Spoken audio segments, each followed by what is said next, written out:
My name is Michelle Eckhart. I'm a registered dietitian with Jewish Diabetes Care. Throughout the holidays, there are many foods we actually eat that are pretty healthy. We eat, if we're eating turkey that's low fat, white meat turkey that's healthier. A lot of our vegetables and cranberries are a wonderful healthy food, but then we have a tendency to sneak in those foods that aren't as healthy.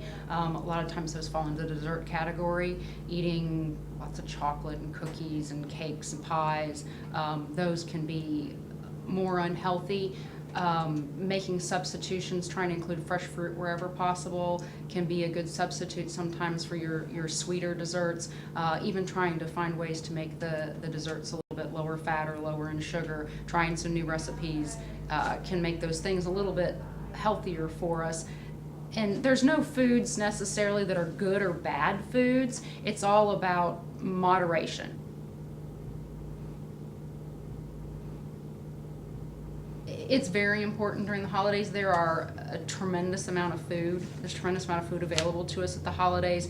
Sometimes you go to, in fact, I was talking to my boss and she was saying that there's so many side dishes at a meal, you can't even put a tablespoon of food of each different one on your plate and get to try everything because there's so many different types of food. So one of the things to remember is that during the holidays, we have a budget for how much we can spend on our friends and family. If we overspend, we end up paying for it in January, and that hits our checkbook really hard. It kind of goes the same way with our calories during the holidays. If we overspend on our calories for each day or throughout the season, then in January we're going to end up paying for it and trying to figure out where we get that, where we budget out the calories so we can lose the weight that we gain. So it's all about deciding where to spend our calories.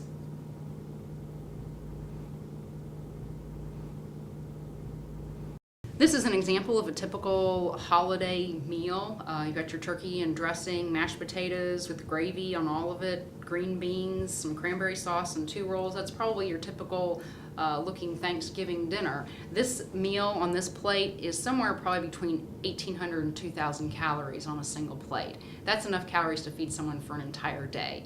So watching those portion sizes, there's a cup of mashed potatoes, a cup of dressing, about 6 ounces of turkey, and equivalent amounts of cranberry dressing and green beans, which of course don't add a lot of calories, but that whole plate adds up to a whole day's worth of calories.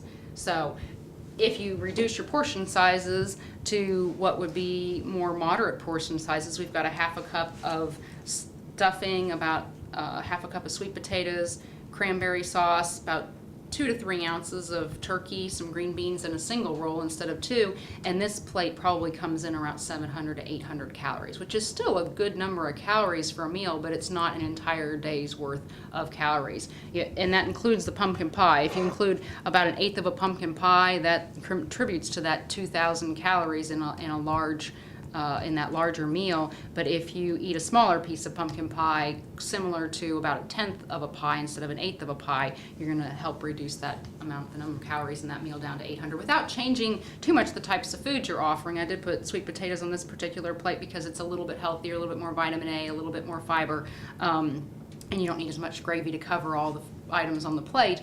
But pretty similar items, just smaller portion sizes, and you're saving probably between 1,000 and 1,200 calories.